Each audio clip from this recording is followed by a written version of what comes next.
এদিক দিয়ে দুপুরের নামাজ হয়ে গেছে, কর্মীর এদিকে দেখেছে তাড়াতাড়ি তাড়াতাড়ি। এখন হ্যাঁ তাড়াতাড়ি করে রোয়াটা দিয়ে আইসা যখন বাবুরহাট আসছে তখন কয়েছে জানাজা কিন্তু জিয়ালাকি আছে। বাবুরহাট আসা করছি সাবান দেখছি এই কর্মীরা গিয়েছিলাম দাঁড়িয়েছে দাঁড় করা দিচ্ছে। এবার আপনাদের বিবেকের কাছে আমার প্রশ্ন, যেই লোকটা উড়ানের উঠে কি আছে এর মাঝে গাড়িটা দাঁড় করাইয়া 10 মিনিটের লেগে জোহরের নামাজ পড়ছে, কথা কম যেটা বুঝে ধরে এই ক্ষণ পড়ছে, তার কি অজু আছে? তারপরে এরকম সাংঘাতিক বিপদের ভিতরে যাতে কোনো মতে এসে না জানাজায় খাড়াইছে, মাইক দিছে, কথা কইছে আল্লাহ আকবার, জানাজার দাঁড়াই। আর জানাজার ভিতরে আল্লাহ আকবার আছে কয়বার? কথা বলা দেখি কয়বার? সাইডবারের ভিতরে প্রথমবার হাত নাভির নিচে বাঁধা, তারপরে বাকি 3বার হাত আর উঠানো নাই, এটা হলো জানাজা। এই লোক মনে করছে জানাজার ভিতরে যেহেতু রুকু নাই সেজদা নাই, আর এটা যেহেতু আল্লাহ পরিমাণ সব বারবার কয়, যতবার আল্লাহ করছে অতবার আতাল দিয়ে দিচ্ছে। এখন আতাল দিয়ে দিছে বলে নদী দিয়ে গরু ছিল, সেই লোকের আগে বহু কিছু কথা আটকাইতো, এখন দাঁত সরার কারণে আর কথা আটকায় না। যে যেটা উচিত কথা দেখে কই এই নাই, সে চাপাতিও রাখতে পারে না, মুখ তখন কি রয়ে গেছে গায়ে। হ্যাঁ বলেছে ও আমি কি জীবনে জানাজার নামাজ পড়ছেন না? তো কি হয়েছে? তাহলে বারবার আতাল দিয়ে দিতে আছে, কি শুরু করছেন? আমি জানা নমুনে কি করছো ওইটা লোক করছে। হ্যাঁ খুব লজ্জা পাইছে, মনে মনে তার লেগে তো আইতাম চাই না। তারপরে সপ্তাহখানেক পর হইল কি, সপ্তাহখানেক পরে কি ঈদের নামাজের ভিতরে বেশি তাকবীর আছে 6টা, কয়টা? এটার ভিতরে কি আল্লাহু আকবার করে ধরে নাও লালগি দাও, যতই ইমাম সাহেব আল্লাহু আকবার করতে আলো সিফা দিয়া ধরে জানাজা শেষ হচ্ছে, কপাল খারাপ তো ওই বুড়া মানা লগে দিয়ে পড়ছে। আবার ঈদের নামাজের পরে আমার কিও আপনি কি ঈদের নামাজ দেখছেন না, কই কি সমস্যা কি? তাহলে কি সবাই আতাল দিতে জানি যেটা সুন্দর কথাটাই কই আমি যেই বিপদ পড়ছিলাম এই দিনের নিয়োগ করছি কেনা আকাল বিদে নামাজের ভিতরে দেখা যাইব। এই হলো বাংলাদেশের নেতা, ঠিক কিনা? এই যদি হয় নেতার নমুনা, তাহলে কর্মীর নমুনা কেমন? আবার আর হিসাব মিলানো লাগে না, এমনি জবাব পাওয়া যায়। মুসলমান মন দিয়ে শুনো রে ভাই, আল্লাহ তাবারক ওয়া তাআলা দুনিয়ার ভিতরে মানুষ বানানোর পরে এমনি ছেড়ে দেন নাই। কোন পথে গেলে জান্নাত, কোন পথে গেলে জাহান্নাম, কোন পথে গেলে লাভ আর কোন পথে গেলে লোকসান, কোন পথে ভালো, কোন পথে মন্দ, কোন পথে কল্যাণ, কোন পথে অকল্যাণ, কোন পথে শিরক বিদআত, কোন পথে তাওহীদ রিসালাত, কোন পথে কুফর আর কোন পথে ইসলাম জানানোর জন্য যুগে যুগে আমার আল্লাহ 3টা জিনিস মানুষকে দান করেছেন। 1 নম্বরে আকল, 2 নম্বরে আসমানি কিতাব, 3 নম্বরে নবী। যুগে যুগে যেই নবী আর নবীদের ক্রমধারায় সবার শেষ সবার সেরা যিনি নবী আমার আপনার নবী, নবী মুহাম্মদুর রাসূলুল্লাহ সাল্লাল্লাহু আলাইহি ওয়াসাল্লাম। বলেন সুবহানাল্লাহ। বন্ধুরা আমার, ভাইরা আমার, আমার আল্লাহ রাব্বুল আলামিন এই নবী এবং রাসূল পাঠাইলেন। এই নবীরা মানুষদেরকে ডেকে ডেকে দ্বীনের পথে নিয়ে আসলেন। মানুষগুলোকে যখন ডাকলেন, আল্লাহ রাসূল সাল্লাল্লাহু আলাইহি ওয়াসাল্লাম একটা মানুষের সকল দিক তিনি সুন্দরভাবে গড়ে তুলতে চাইলেন। খুব খেয়াল করে মনোযোগের সাথে শুনেন। একটা মানুষের কয়েকটা দিক। 1 নম্বরে ব্যক্তি জীবন, 2 নম্বরে পারিবারিক জীবন, 3 নম্বরে সামাজিক জীবন, 4 নম্বরে অর্থনৈতিক জীবন, 5 নম্বরে রাজনৈতিক জীবন, 6 নম্বরে ইন্টারন্যাশনাল রিলেশন। সেটা হলো মানুষের সাথে মানুষের সম্পর্ক, আন্তর্জাতিক পর্যায়ে মানুষের যে সম্পর্ক, এটা হলো ইন্টারন্যাশনাল রিলেশন। বলেন সুবহানাল্লাহ। 1 নম্বরে ব্যক্তি জীবন। আর ব্যক্তি জীবন ইসলাম আছে নাকি নাই? কথা কন জুড়ে কই একটু। এই ছেলে, এই ছেলে বসো। তোমাতে আমার দোকানটা খুলে এসেছি না, বাড়ি যায় ওয়ার্ডটা শুরু করছি না, হাতে উঠে আসছি মনে করছে অন্য টিকা দিয়ে বইয়া খাও। তুমি নমুনা দেখতেছো না কি যেতে আছে? হ্যাঁ,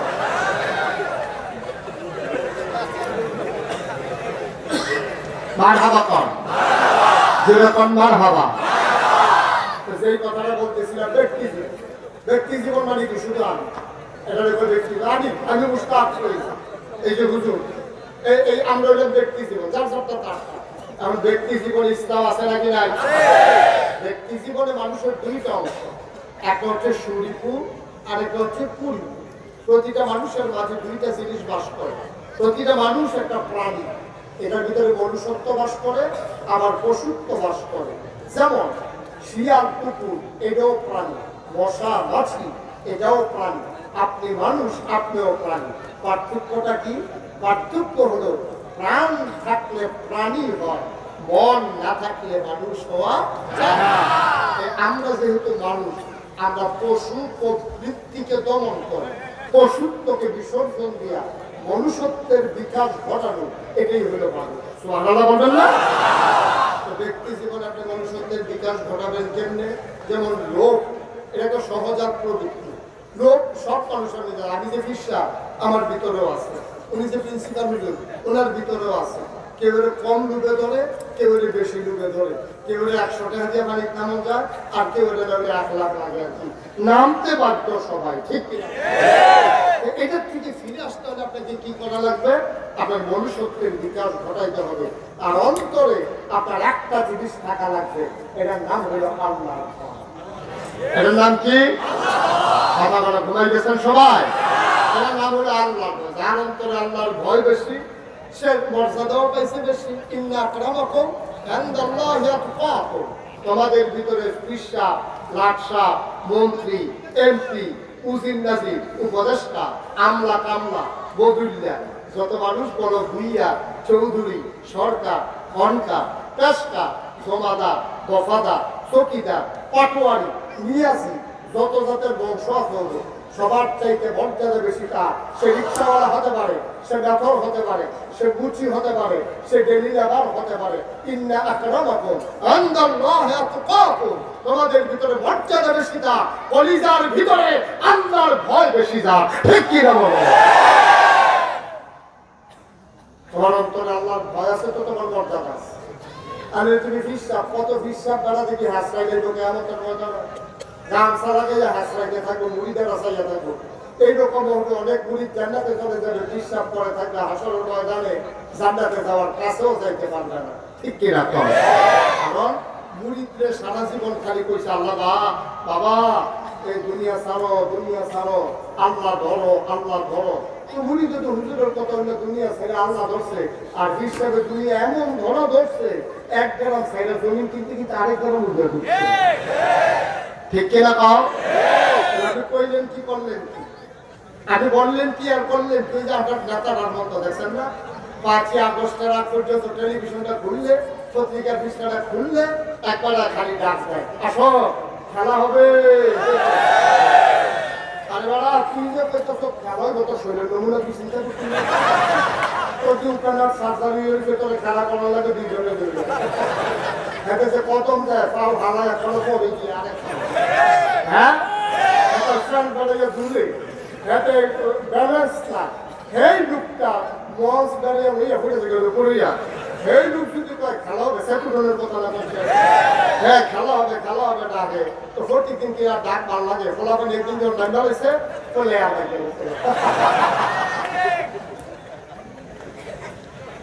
ফলাফল যেটা প্রতিদিন সহ্য হয়। ফলাফল খেলুন না, এটা নিলে তো খেলা হবে, ফলাফলে তো আইএম খেলা হবে, তো ডান্ডা হয়েছে বলে হাতে নাই। তাহলে একটা গোল উঠি আছে, একটা রং সাইড আছে, প্রত্যেকটা রং সাইড নিয়ে বাংলাই ভালো না। নাউজুবিল্লাহ বলবেন না? আমরা কইল কি বললো কি? আমরাও তো এই নমুনা। আমরা দেশের অনেক খ্রিস্টান আছে, দেখবেন অনেক সুন্দর সুন্দর নেতা আছে, কথা পায় তো সুন্দর ফেরেশতার মতো, কিন্তু কাজ করে শয়তানের চাইতে আরো খারাপ। ঠিক কিনা? ডাক দিয়ে মদিনার সনদ অনুযায়ী দেশ চলবে, তুমি দিকে মুখে কম মদিনার সনদ অনুযায়ী দেশ চলবে, ওই দিক দিয়ে তুমি আলেম ওলামা দিয়ে জলখানা করে ফেলছো। ঠিক কিনা? মদিনার সনদ তুমি বাস্তবায়ন করবা গাড়ি দিয়া, তুমি আলেম ওলামারে জেলখানায় ঢুকেছো, তোমরা কি তামাশা কম করছো? তোমরা যখনই দেখছো তোমাদের বিরুদ্ধে কথা যায়, বিশুদ্ধভাবে ফোন করেছে ইমাম সাহেব কইয়া দিতে হুজুর আমরা অন্য হুজুর লইয়া গেছি, আপনি আরেকটা চাকরি চাইয়া ভাইয়া। এই কথা মনে করছে 30 তারিখ বেতন চাইলে বউয়ের একটা কাপড় কিনে দিব, নিজে একটা লুঙ্গি কিনবো, সেটা হাতের কিনবো, বরফ কিনবো, হ্যাঁ দুটো আটা কিনবো। আর এই থেকে ফোন গেছে যে হুজুরের চাকরি নাই, মাসে বেরো 29 তারিখ 30 তারিখ বেতন পাওয়ার কথা, হুজুরের যে একটা আহাত হইয়া চিন্তা দিচ্ছে, এই আটা কি তুমি সহ্য করতে পারছো না? ঠিক কিনা কাম? আল্লাহর নবী কয় যার উপরে জুলুম করা হয় তারে কয় মাজলুম, যে জুলুম করে তারে কয় জালেম। আল্লাহর নবী কয় লা হিসাবা বাইনাহু ওয়া বাইনাল্লাহ, আল্লাহর মাঝে মাজলুমের মাঝে কোনো পর্দা নাই।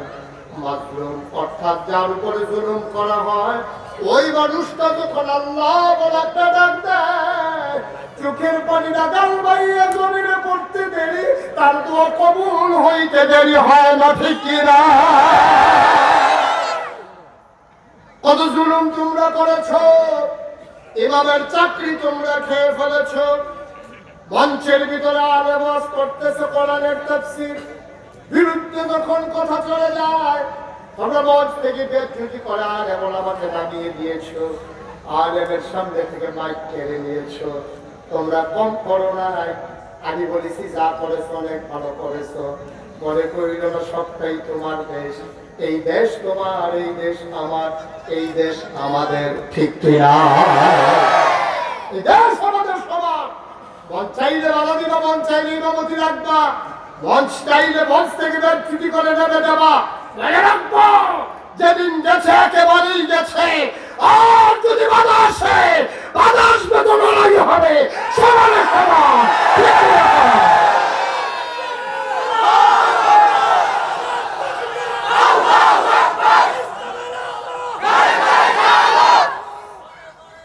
সবাই পড়ে না আমিন।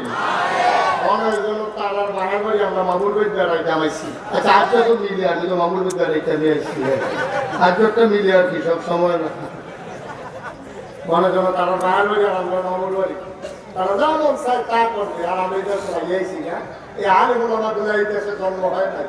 তোমরা যা করেছো, এই জেলখানার গরুর ভিতরে থাকার কথা ছিল চোর গুন্ডা বদমাইশ, আর এই জেলখানার ভিতরে জায়গা করে দিয়েছো তোমরা আলেমুল আমাকে। ঠিক কিনা পাও?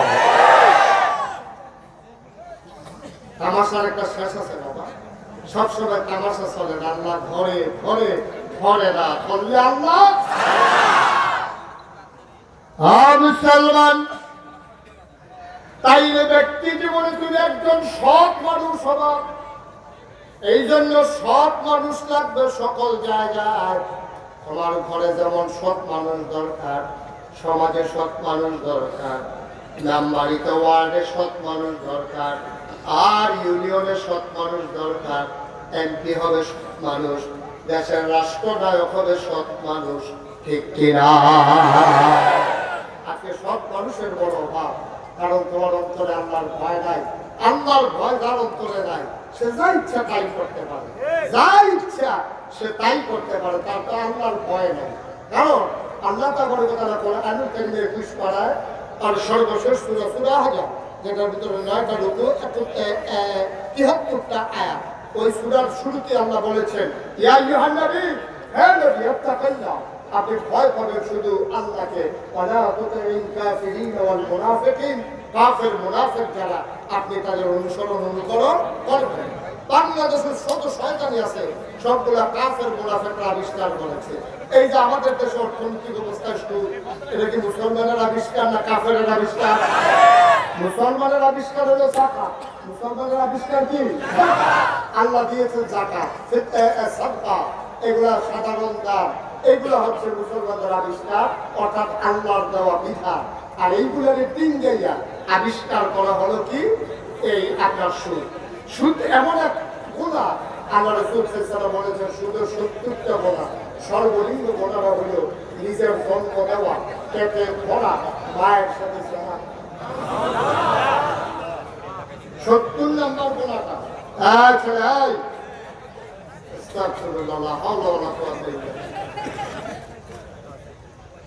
সুদের 70টা গুণা, সর্বনিম্ন গুণা হলো মায়ের সাথে জেনা করা। এই আমার দেশে সুদ আছে নাকি নাই? ব্যক্তি জীবনে সৎ হতে পারেন না।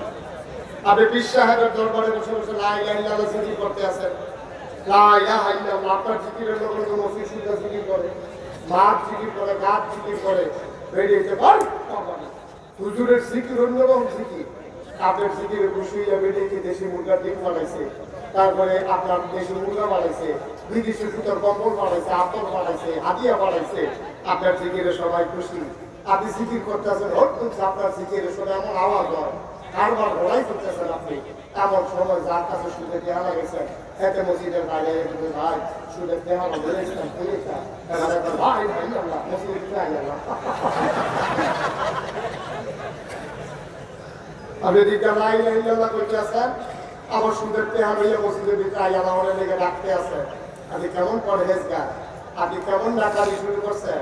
আপনার খাইজদের ওই একটা সীমা আছে। আমিরুল মুমিনিন খলিফাতুল মুসলিমিন জান্নাতের সুসংবাদ প্রাপ্ত তৃতীয় মানুষ হযরত ওমর রাদিয়াল্লাহু তাআলা জামানা উনি মসজিদে নববীর খুতবা দিতেন। তিনি ছিলেন মসজিদে নববীর জাতীয় মসজিদের খতিব। তিনি যখন জুমার নামাজ পড়া জোহরের নামাজ পড়াইতে গেছেন, গিয়ে দেখেছে একদল লোক নামাজ পড়ে আর দাঁড়ায়। আরে আব্রত করবা নামাজ পড়ে বসে রয়েছে, ওমর কিচ্ছু বলে না। খেয়াল করেন খুব গভীর মনোযোগ, ঘুরে বসেন আপনি, ঘুরে বসেন আমার দিকে সাইকেল পাশ করে কি আছে এদিকে চান চান ঘুরে বসেন।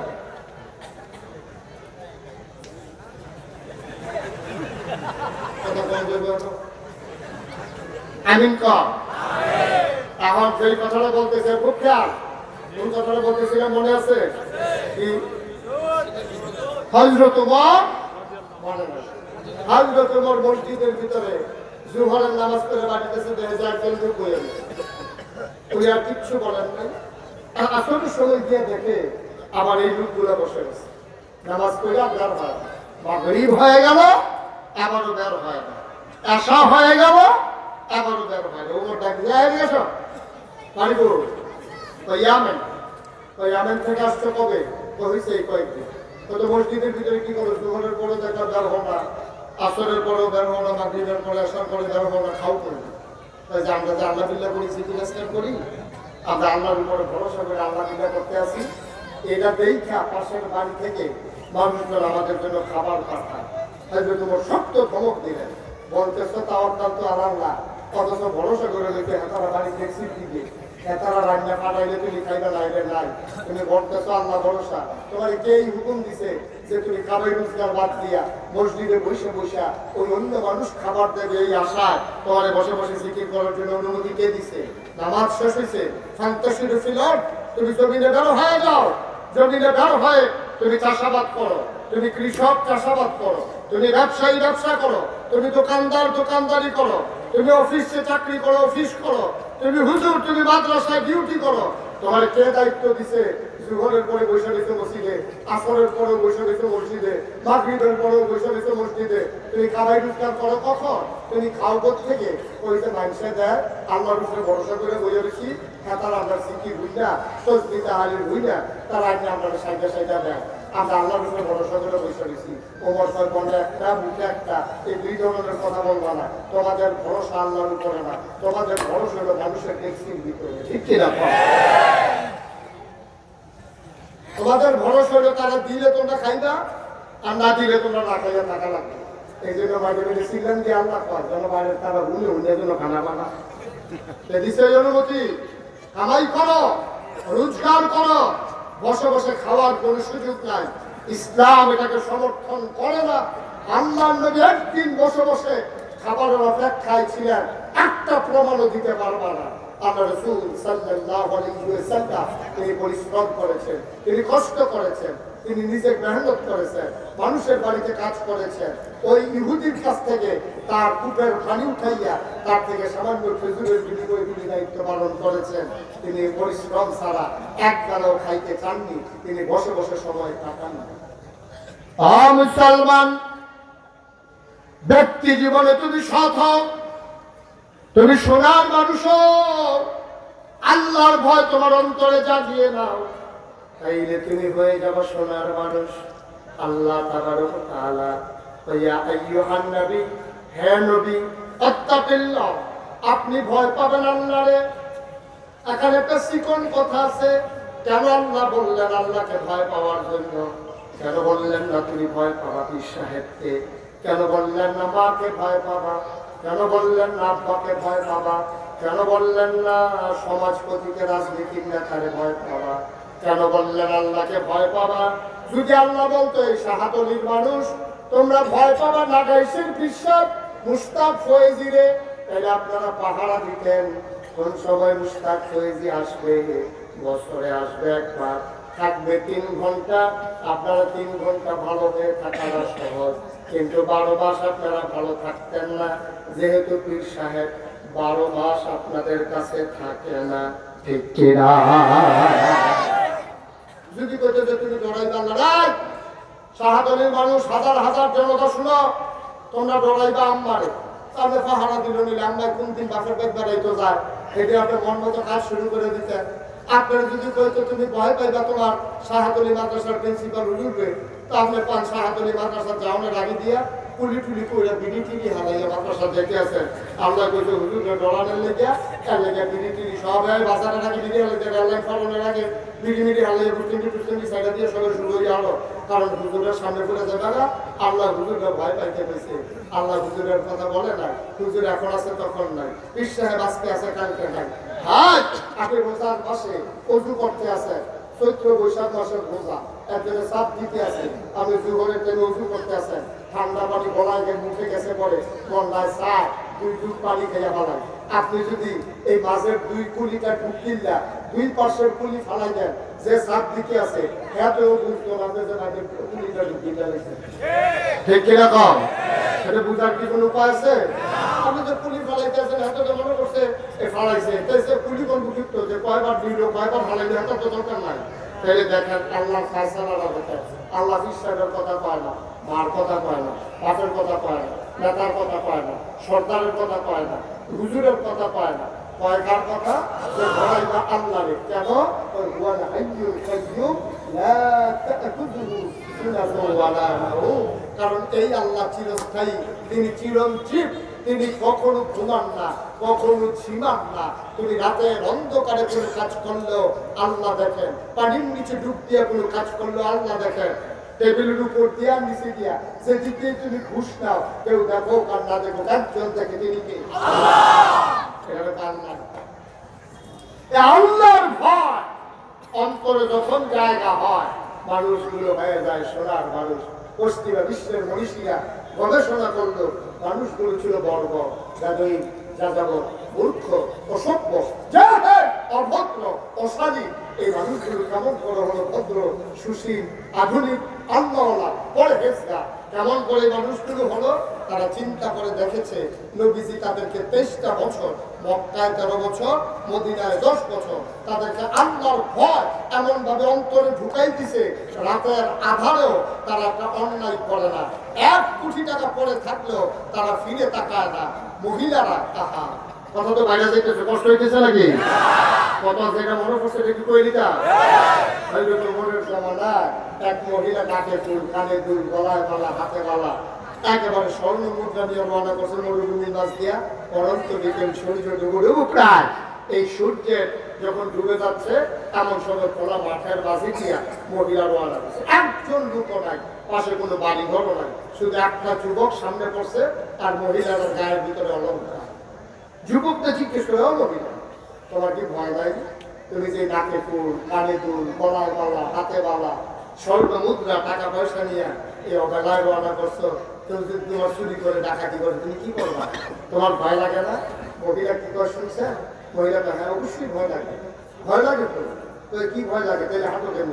ভয় লাগে আমার জন্য না, তোমার জন্য। তাহলে আমার জন্য কি ভাবো? তো জোয়ান মানুষ, আমার লোকের কোনো সম্পর্ক নাই, আমার তোমার ভয় পাওয়ার কি আছে? আমি ভয় পাবো কি করতে? তোমার জন্য আমার এই ভয় লাগে। তুমি যে আমার এই ভয়টা দেখাইছো, আমি আল্লাহ করে যদি উমরের কাছে বলতে পারি তোমার চোখ যে আর চোখের জায়গায় থাকবে না, এই ভয়টা আমি পাইতেছি।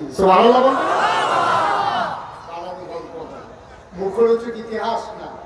মহিলা অলঙ্কার করে রাস্তার বাস দিয়ে হেঁটে গেছে, চোখ তুলে তাকানোর কেউ সাহস পায় না, কারণ তার অন্তরে ছিল আল্লাহর ভয়। ঠিক কিনা বলুন?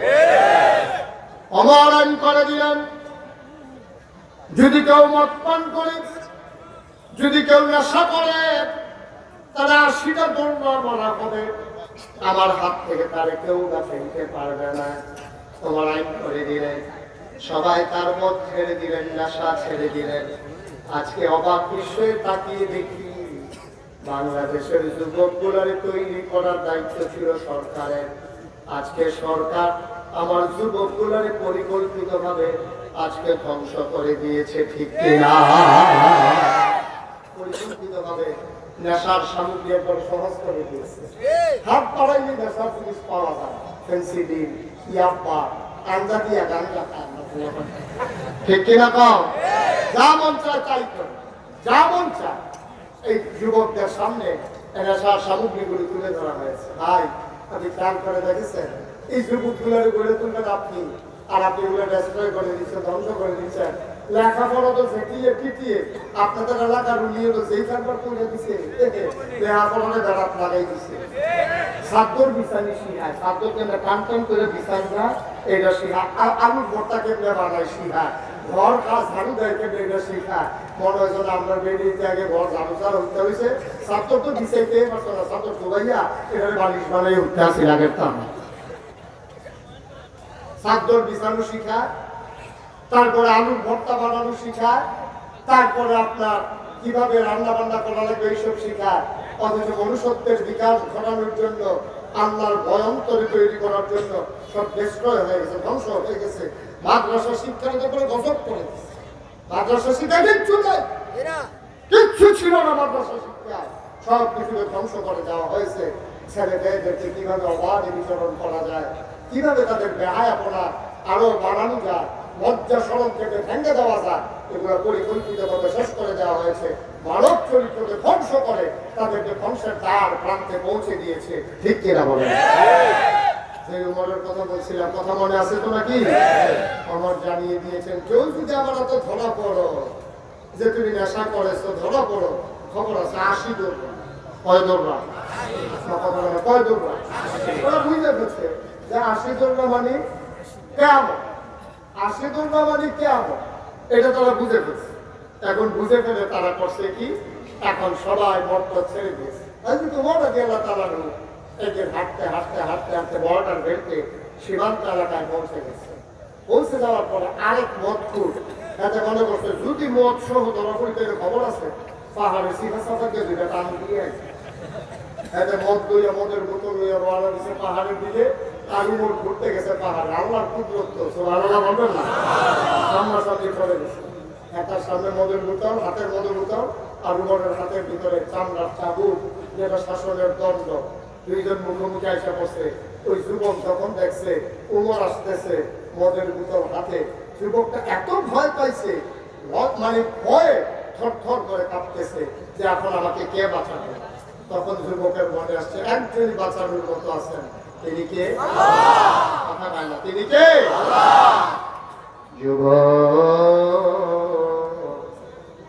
এবার আল্লাহ বলে একটা ডাক দিলেন, ও মাওলা, ও রব্বে কারীম, যার কেউ নাই তার তুমি আল্লাহ ছো। খালিস অন্তরে যখন মানুষ তওবা করে, পাহাড় পরিমাণ গোনা নাকি তুমি মাফ করে দাও। আমি গুনাহগার গোলাম তোমার, আমার সাহায্য করার মতো কেউ নাই গো আল্লাহ। আমি তোমার কাছে ভিক্ষা চাই, তুমি বিশ্বাস করো আমি খালেস অন্তরে তোমারে ডাক দিলাম। এটার ভিতরে কোনো ভনিতা নাই, কোনো নাটক নাই, কোনো অভিনয় নাই, এটা আমার প্রকৃত ডাক। ও মাওলা রব্বে কারীম, আজকে এই বিপদের দিনে যদি তুমি আমাকে বাঁচাই দিতে পারো, খোদার কসম দিয়ে বলতেছি আমি যতদিন বেঁচে থাকবো কোনদিন আর নেশার সামগ্রীর কাছেও যাব না, যাব না, যাব না। বলেন সুবহানাল্লাহ।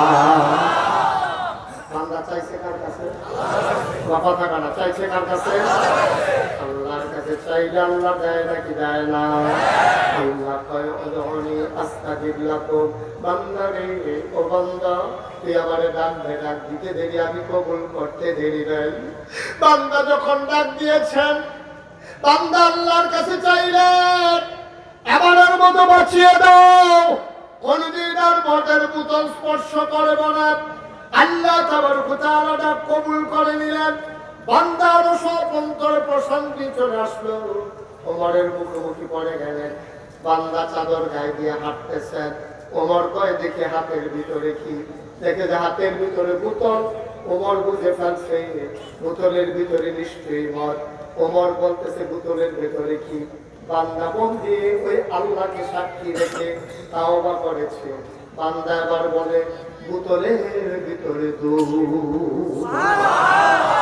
বোতলের ভিতরে কি কথা বলা কি?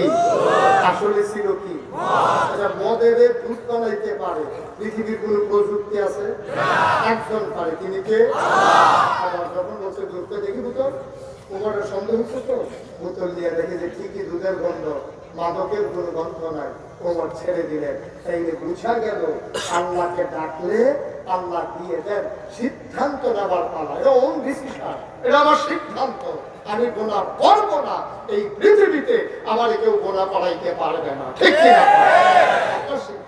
আল্লাহর ভয় অন্তরে জাগিয়ে দিলেই আপনার জন্য সহজ। কথা যেটা মনে করছে সেটা বলে বলা একবার চুরি করে কথা বলা করবো তো 40 বছর ধরে হুজুর চুরি করে খেতে 40 বছরের ভিতরে জীবনে যে ধরা বসা না করতে জানিয়েছিল একটা খাঁটি সরিষাটা লাগে এমন ভাবে মাহে তাহলে ধরলে তো চুরি ফিস লাগাই বাড়ি থেকে খাল বাড়ি থেকে লাভ দিয়া গত 2 বছর ধরে 2 বার ধরা চিন্তা করলো আমার দিয়া বুঝে চুরি হতো না, যেহেতু 2 বার ধরা পড়ে গেছি আমার দিয়া চুরি হবে না।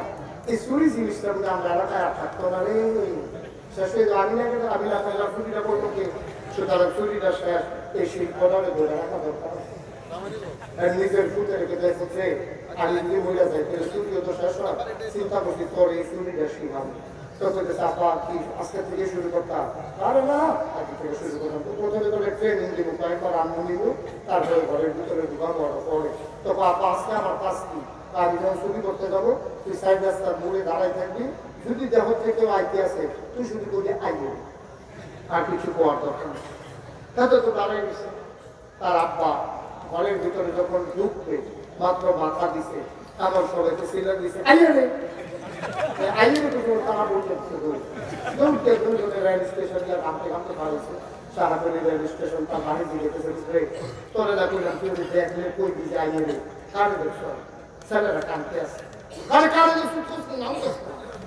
সন্তান চোখের পানি ছেড়ে দিয়ে কাজে ডাক দিয়া বাবা ডাইনে তাকাইলাম দেখি কেউ নাই, বামে তাকাইলাম দেখি কেউ নাই, সামনে তাকাইলাম কেউ নাই, পেছনে তাকাইলাম দেখি কেউ নাই।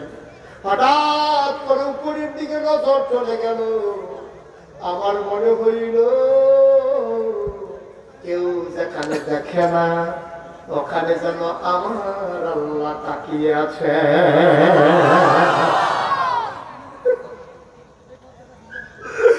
আমার মনে হইল আমার আল্লাহ যেন তাকিয়ে আছে। এই জন্য আমি চিৎকার করেছি। এবার সন্তানকে জড়াইয়া ধরছে বাবা। বাবা কান দেওয়ার পর 40টা বছর চুরি করলাম, চৌকিদার পাহারা দিলাম, পুলিশ পাহারা দিলাম, ঘরের মালিক পাহারা দিলাম, কোনদিন আল্লাহর কথা মনে আসলো না।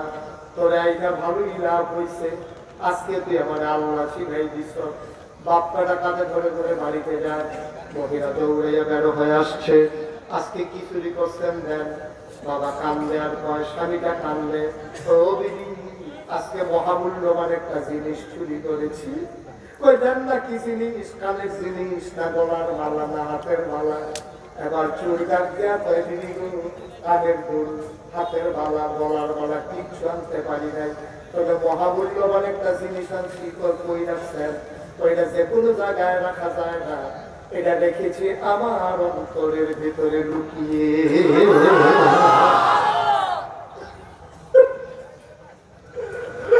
আমি অন্তরের ভিতরে লুকাই রাখছি।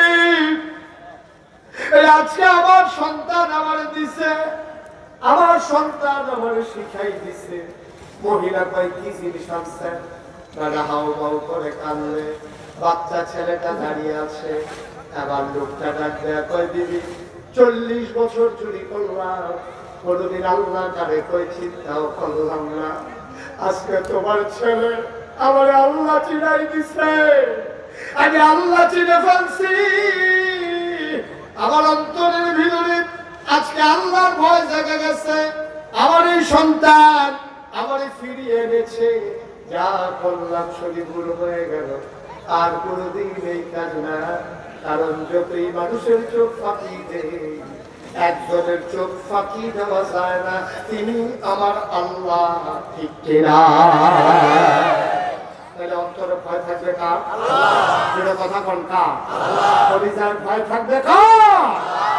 এই আল্লাহর ভয় নিয়ে আপনি যখন চলবেন তখন পুলিশ লাগবে না, র্যাব লাগবে না, গোয়েন্দা লাগবে না, দলীয় ক্যাডার লাগবে না, চৌকিদার লাগবে না, পীর সাহেব লাগবে না, লাট সাহেব লাগবে না, কেউ লাগবে না। আল্লাহর ভয় আপনাকে পারফেক্ট মানুষে পরিণত করে দেবে ইনশাআল্লাহ। সবাই পড়ে না আমিন, জুড়ে পড়ে না আমিন। আল্লাহর এই মানুষকে, আল্লাহর ভয় মানুষকে কতটুকু মানুষ বানায় দেখেন, আল্লাহর এই ভয় মানুষকে কতটুকু মানুষ বানায়। আল্লাহ রাসূল সাল্লাল্লাহু আলাইহি ওয়াসাল্লাম, কষ্ট হচ্ছে আপনাদের?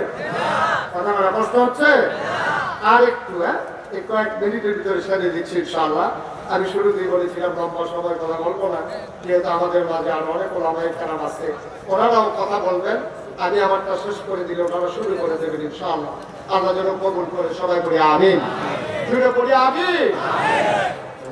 আমার ভাইরা আমার আল্লাহ রাব্বুল আলামিন এই জন্য আল্লাহর ভয় অন্তরে জাগাতে চাইলেন। মানুষটা তখনই সৎ মানুষ হয়ে যায় যখন মানুষটার অন্তরে আল্লাহর ভয় থাকে, তখন যে সেই জায়গায় থাকে তখন তার সৎ কাজ করা তার দ্বারা সম্ভব হয় না। এতগুলো ব্যক্তি জীবন, আবার আসো ব্যক্তির পরই হলো পারিবারিক জীবন। পারিবারিক জীবন কারে কয়? স্বামী এবং স্ত্রী, এটা হলো সবচেয়ে ছোট্ট পরিবার। স্বামী আর স্ত্রীর একটা পরিবার, স্বামী আর স্ত্রী। যদি বলেন কেউ যদি আরেকটু বড়, তাহলে স্বামী স্ত্রী আব্বা আব্বা। যদি বলেন আরেকটু বড়, স্বামী স্ত্রী আব্বা আব্বা ছেলে মেয়ে। যদি বলেন আরেকটু বড়, স্বামী স্ত্রী আব্বা আব্বা ছেলে মেয়ে ভাই বোন। এই ভিডিও হলো পরিবার। সুবহানাল্লাহ বলেন না? জোরে বলেন সুবহানাল্লাহ। মুসলমান মন দিয়ে শুনো রে ভাই, পরিবারের ব্যাপারে আল্লাহ কি বললেন? আসো মা বাবার ব্যাপারে, আসো স্বামী স্ত্রীর ব্যাপারে আল্লাহ কোরআনুল কারীমে ঘোষণা করে দিলেন। পরিবারের বিধান জানতে চাও, শুনে যাও। কুল্লা লিবাসুল লাকুম ওয়া আনতুম লিবাসুল লাহুন্না। তোমরা পরিবারের সম্পর্কে কথা শুনতে চাও, শুনে যাও। তোমার যে স্ত্রী, এই মহিলারা একটু মনোযোগের সাথে শুনেন। এই জায়গায় হাজারো জনতা যারা আছেন মন দিয়ে শুনেন। আল্লাহ কয় কুল্লা লিবাসুল লাকুম, এই পুরুষেরা তোমাদের জন্য মহিলারা হইল গায়ের পোশাকের মতো। ওয়া আনতুম লিবাসুল লাহুন্না, তোমরা যারা পুরুষ তোমরা হইলা মহিলার গায়ের পোশাকের মতো। বলেন সুবহানাল্লাহ। কি সুন্দর উদাহরণ দিয়েছে দেখছেন। ওই মহিলারা হইল তোমাদের গায়ের পোশাকের মতো, আর তোমরা পুরুষেরা মহিলার গায়ের পোশাকের মতো। আচ্ছা, আল্লাহ তাবারক ওয়া তাআলা অন্য কিছুর সাথে তুলনা না দিয়া গায়ের পোশাকের সাথে তুলনা দিলেন কেন? আল্লাহ তাবারক ওয়া তাআলা দেখলেন যে গায়ের পোশাকের চাইতে কাছাকাছি মানুষের কিচ্ছু থাকে এমন কিচ্ছু নেই। আমার পাঞ্জাবির নিচে একটা গেঞ্জি আছে,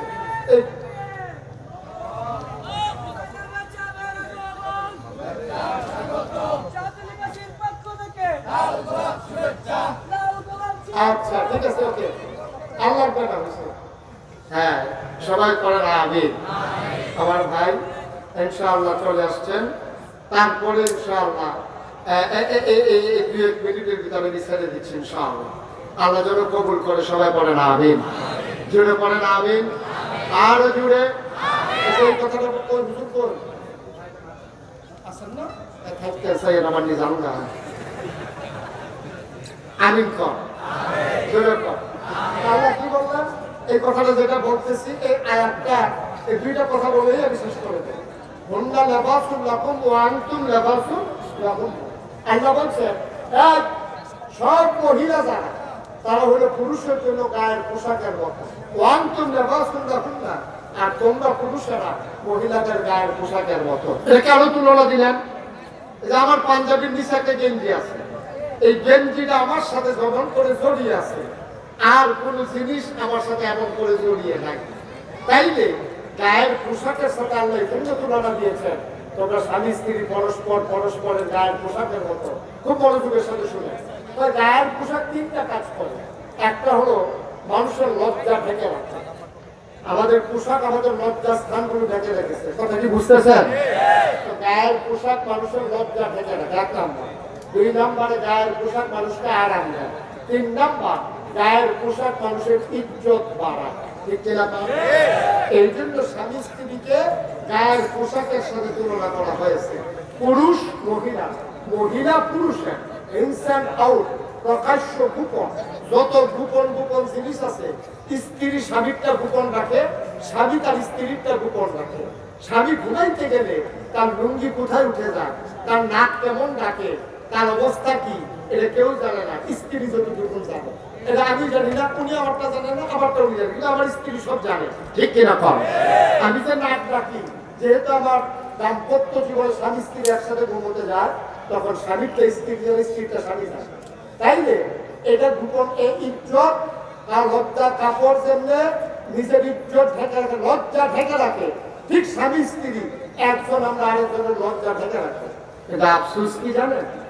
আফসোস হলো আমাদের সবচেয়ে বড় আফসোস আমাদের এইটাই, আমরা এই লজ্জা ঢেকে রাখবো দূরের কথা।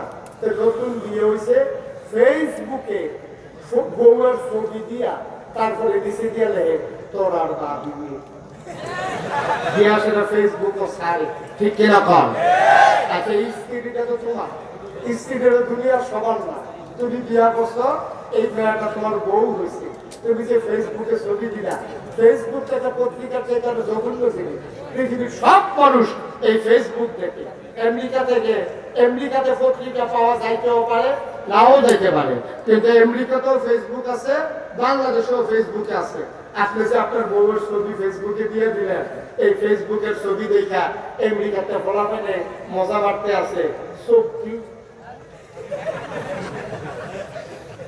নাউজুবিল্লাহর পরও বলবেন না? আপনার কি ব্যক্তিত্ব আছে? আপনার পুরুষত্ব আছে মনে হয়? কোন পুরুষ, কোন ব্যক্তিত্বওয়ালা মানুষ যার ন্যূনতম লজ্জা শরম আছে, সে কোনোদিন তার স্ত্রীর ছবি ফেসবুকে দিতে পারে না। লজ্জা শরম নাই বলেই আমরা এটা পারি, লজ্জা শরম নাই বলেই আমরা এটা পারি। আমাদের এটা কোনোদিন কোনো মুসলমানের সন্তানের দ্বারা সম্ভব ছিল না, অথচ আমরা বলি না এই কাজটা করতেছি। নিজের বউয়ের ছবি ফেসবুকে দিতে আছে, নিজের বিয়ের উপযুক্ত মেয়ের ছবি ফেসবুকে দিতেছে। আমি পারিবারিক জীবনে যেটা ওই হুন্না লাবাসুল্লাহ ওয়ান্তুম লাবাসুল্লাহুন্না, আল্লাহ তাবারক ওয়া তাআলা কি দিলেন বিনা, আর আপনি করবেন, আপনি কি করলেন? এই জন্য আমাদেরকে মনে রাখতে হবে, হযরত আলী রাদিয়াল্লাহু তাআলা আনহু এই যে রাস্তা দিয়ে হেঁটে যাচ্ছিলেন, এমন সময় এক সাহাবা ওনার বন্ধু ওনারে জিজ্ঞেস করছে, ভাই কেমন আছেন? আলী বলতেছে, হ্যাঁ আলহামদুলিল্লাহ ভালো আছি। আপনি কেমন আছেন? আলহামদুলিল্লাহ আমিও ভালো আছি। এরপরে লোকটা জিজ্ঞেস করতেছে, আপনার স্ত্রী কেমন আছে? আলীকে জিজ্ঞেস করতেছে। আলী এত রাগ হলেন, চোখ দুইটা তার বড় বড় হয়ে গেছে, তার গালের চামড়াগুলো থরথর করে কাঁপতেছিল। আলী বললেন, আল্লাহর হুকুম নাই, এই জন্য তুমি আমার হাত থেকে বেঁচে গেছো। যদি আল্লাহর হুকুম থাকতো তাহলে খোদার কসম আমি একটা টুক দিয়া তোমার দেহ থেকে কল্যাণটা আলাদা করে দিতাম। আমার বউ কেমন এটা জানার অধিকার তোমার নয়। ঠিক কিনা বলো? তোমার ব্যক্তিত্ব কারে কয়, এটা দেখো ব্যক্তিত্ব। সুতরাং আসুন আমরা সবাই মিলে আমার এই সোনার বাংলাটাকে একটু সুন্দর করে সাজিয়ে নেই। কাগজে পত্রে সোনার বাংলা না রেখে সকল বৈষম্য দূর করে দিয়ে ক্ষমতার মসনদে যারা আরোহণ করে, একদল মানুষ আঙ্গুল ফুলে বট গাছ হয়ে যাবে, আরেক দল মানুষ খেতে পাবে না। আসুন সামনের বাংলাদেশ গড়ি, আসুন কাগজে পত্রে নয় প্রকৃত অর্থেই সোনার বাংলা গড়ি। আসুন অসৎ মানুষগুলোর জায়গায় আমরা সৎ মানুষদেরকে দায়িত্বে বসিয়ে দেই। আসুন মানব রচিত মতবাদের বিরুদ্ধে আল্লাহর কোরআনের আইন আমরা চালু করে দেই। ঠিক কিনা বলেন? তাহলে আমাদের জীবন সার্থক, তাহলে আমাদের জীবন সুন্দর। আসুন সবাই মিলে সোনার বাংলাটি নির্মাণে যায়। আর আমরা জানি এ পথে চলতে গেলে টিটকারি হবে, মস্কারা হবে, বুঝে শুনেই আমরা এ পথে এসেছি। আমরা জানি এই পথ বাট্যকাকীর্ণ, এ পথ কুসুমস্তীর্ণ নয়। এ পথে চলতে গেলে পা হবে রক্তে রঞ্জিত, আর পিছি নালা পথ হবে রক্তে রঞ্জিত। লাফ নদীর স্বচ্ছ স্ফটিকের মতো পানি যেমন করে কাশ্মীরের মুসলমানের রক্তে রঞ্জিত হয়েছে, আরাকানের মুসলমানের রক্তে যেমন করে নাফ নদীর পানি রক্তে রঞ্জিত হয়েছে, আর কাশ্মীরের ঝিলাম নদীর পানি, আর ফিলিস্তিনের গাজার ভূখণ্ডের সবগুলো বাড়িঘর যখন মাটির সাথে মিশে গেছে, তখন ওই একখণ্ড বাংলাদেশ থেকে আমরা চিৎকার করে জানিয়ে দিতে চাই, এ পথ কণ্টকাকীর্ণ, এ পথ বড় দুস্তর, এই পথ পাড়ি দিয়ে মঞ্জিলে মকসুদে যেতেই হবে। সুতরাং সিদ্ধান্ত নিয়েই আমরা নেমেছি, এ পথে চলতে গেলে বাংলা হবে, হামলা হবে, জেল জুলুম নির্যাতন হবে, প্রয়োজনে জীবন দেওয়া যাবে, ঈমান দেওয়া যাবে না। রাজিয়া জন্য হাত তুলে দেখান।